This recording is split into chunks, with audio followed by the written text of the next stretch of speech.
Tuesday mga maret pare, full support ang fans ng Wilka na nagpa-block screening ng MMFF entry na Love You So Bad.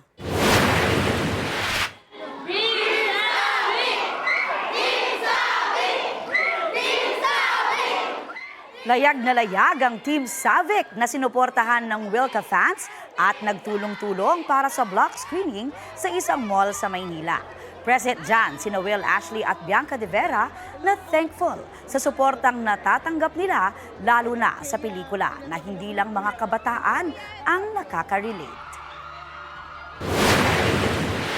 I'm just so happy and grateful to see them every time na meron kaming mga ganito events. Talagang sa kahit saan mag-show up sila. Kaya nakakatuwa at nakakataba ng puso. Ang dami namin nakikitang kids, teenagers, families, mga lolos and lolas. So mga pamilya talaga. Kaya doon ko talaga masasabi na talagang iba talaga yung experience no, kapag pinapanood mo yung sine sa sinehan because you get to share the moment with the people that you love.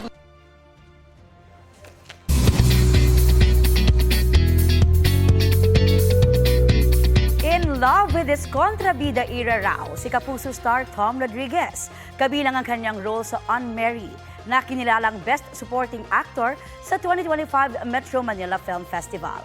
Yan ang latest ni Athena Imperial. And the award for Best Actor in Supporting Role goes to Unmarried. Kinilala ng Metro Manila Film Festival ang husay sa pag-arte ni Kapuso actor Tom Rodriguez bilang si Stephen, ang asawa ng character ni Angelica Panganiban sa pelikulang Unmarried. Wala raw kahit anong expectations ang aktor sa pagdalo sa MMFF Awards Night last weekend. I was in shock. No, I didn't expect at all to be nominated or anything. Sinabi lang nila we're here to support Metro Manila Film Festival and support, of course, the whole cast was gonna be here. So nung tinawag yung pangalan ko sa nominees din, I was like, what? Nagpapasalamat din si Tom sa lahat ng mga nanood at manonood ng pelikulang Pinoy ngayong holiday season. It's nice na ngayon people are investing. Kasi, let's be honest, madaling ma-spoil na andyan na. Very accessible yung entertainment.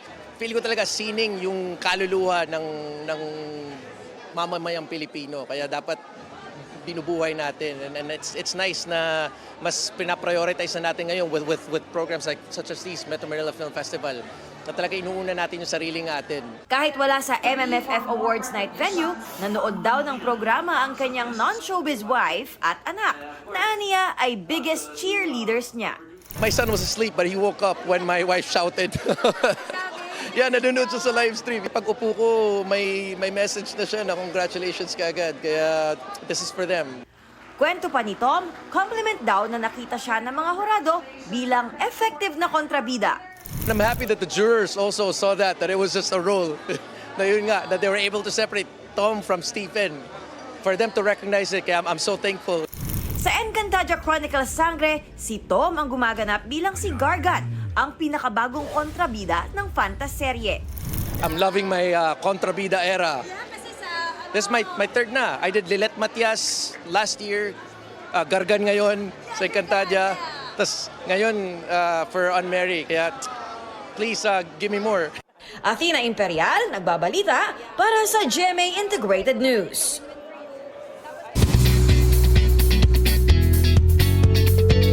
New hair is waving sa new look ni star of the new gen Jillian Ward bago salubungin ng 2026.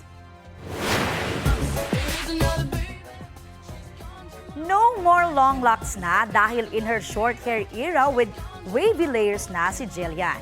Ipinost niya yan sa kanyang Instagram. Napawaw naman ang maraming fans sa new look na yan ni Jillian.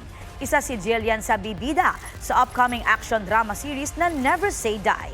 Abangan yan soon dito sa GMA.